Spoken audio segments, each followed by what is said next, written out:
What's up, guys? Braxton here, your prepared influencer with another video. Today, I thought I'd go ahead and take the time to do an EDC video. I saw a few comments. EDC videos are relatively simple to do. They're pretty quick, short. We're just gonna keep it pretty simple. EDC has become this nomenclature that gets tossed around a lot with people in the tactical community. And EDCs can range from the completely ridiculous to the pretty common man. I think I'm kind of somewhere in the middle of all that. Depending on your occupation, your walk of life, the geographic location in which you live, all of that has an influence in what you actually carry on your body. I'm gonna go ahead and show you guys my EDC in a t-shirt, and what I carry and the position that I carry doesn't really change year round because there's not much of a difference in terms of the temperature or the clothing that I have to wear. But getting right into it, we'll get into the cool thing that everybody wants to see, and that's the gun. I do carry appendix inside the waistband, and this is the setup right here. Sidecar holster, spare mag, the Gen 5 MOS, with the Trijicon RMR and the Enforce APLC. On my wrist, I do have an Apple Watch, have my keys in my right pocket. I also carry a little tiny multi-tool with a box cutter. I have my Theorem switchback and my Surefire flashlight. In my back pocket here, I carry all my medical equipment. It's pretty easy to carry. I have my time tourniquet and some combat gauze, chest seals, and nitrile gloves. Another honorable mention that I pretty much always have with me is my LG headset. I love having this thing. I'm a guy that really enjoys listening to podcasts, audiobooks, music, and I like being able to listen to all those things as well as talk on the phone if I need to while being hands-free. And then also in my back pocket here, I have my silk phone case. This is both my wallet and my phone in one, and I'll get into why I really enjoy having this item. This is a game changer for me. All right.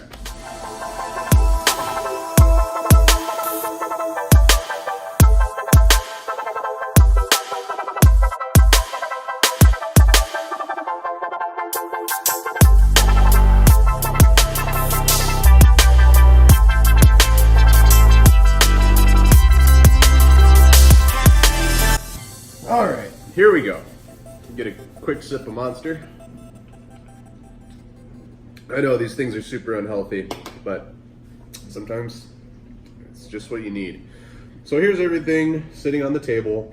Some of you may think that this is quite a bit of stuff to carry in your pockets every day. Some of you may think it's not enough. We'll go ahead and move into the other two pretty common items that most people have. Phone, keys, wallet.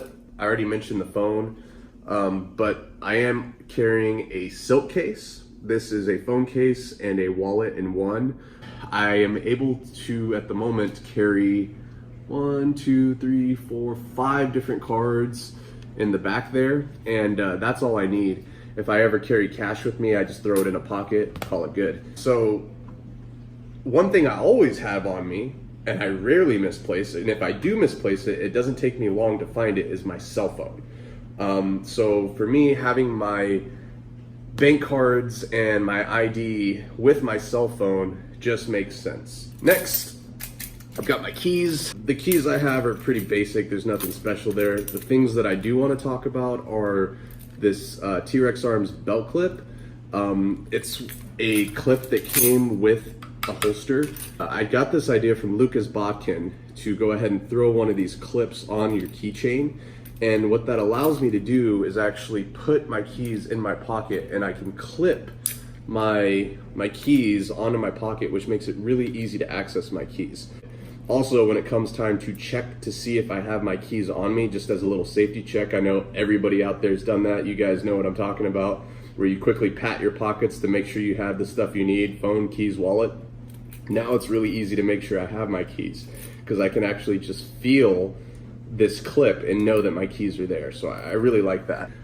Something that I truly believe that everybody should carry without exception is medical equipment, specifically trauma equipment. Medical equipment As you guys saw, I can conveniently tuck all these items in my back pocket and it's not uncomfortable. I know some people might be like, oh, I don't want to carry all that junk in my pocket, but considering the benefit you get from just these items, there's no excuse. There's no excuse not to have this on you, and there's no excuse not to have the training or the know-how in order to use it.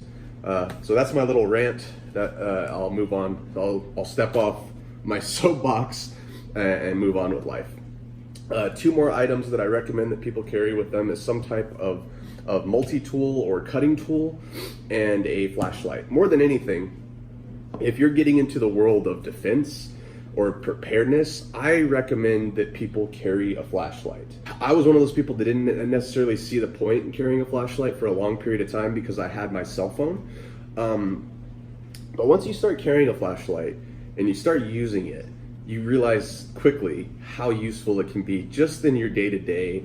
There are dark spaces even during the daytime where sun can't get to, and having a flashlight is a lifesaver in some of those situations. Just shining a light at somebody or in their eyes, if they have bad intentions and you're in a dark area, that can be enough to deter somebody from attacking you. If you do actually have to fight somebody you can punch with, you can strike with, that's really, really good too. And if you take it a step further and add something like the Theorem switchback as a retention device so that you don't drop that light, it's even better. Again, I'll go more into detail into low light tactics and why it's useful to carry a handheld light.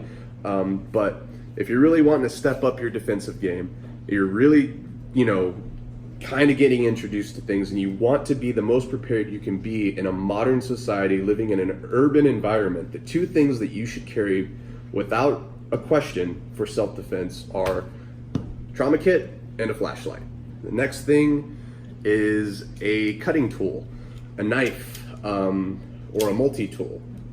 This is the Outdoor Edge slide winder. This is probably the most useful thing that you can carry, even if you don't carry a flashlight. This, for me, is not a defensive tool at all. So getting away from the mindset of tactics and preparedness and self-defense, this right here is something that I use every day without a doubt. I like it. I think it's pretty cool. All right, last but certainly not least, the firearm of choice. Number 1 is I carry AIWB, which is appendix inside the waistband. The holster that I choose to use is the T-Rex Arms sidecar. And the reason why I like that is because I have the ability to quickly carry a spare magazine. So yeah, the gun itself, the Gen 5 MOS with the Trijicon RMR and the Enforce 8 PLC. This gun is completely stock, haven't changed anything on it, only added the accessories, and the only additional thing that I've added are PMags. I like carrying PMags, I think they're pretty cool. That's it guys, that's all she wrote, ladies and gentlemen. I don't really have anything else to add. I'm actually in the process of editing all that footage. It's been several months since I actually filmed all of that, and I'm just now getting around to throwing it up on the internet. So my apologies, and I'm sorry for not signing out properly during that video. I'm just taking the time to do it now. But if you guys enjoy watching this type of content, go ahead and subscribe. I plan on posting more videos slowly over time. I'm pretty busy with my full-time job, but I'll try my best to put more content out there. And not all of it will be gun related. Some of it will be, just me posting things that I'm interested in at the time. So yeah, thanks again for watching. And as always, stay safe and train hard. Thanks, guys.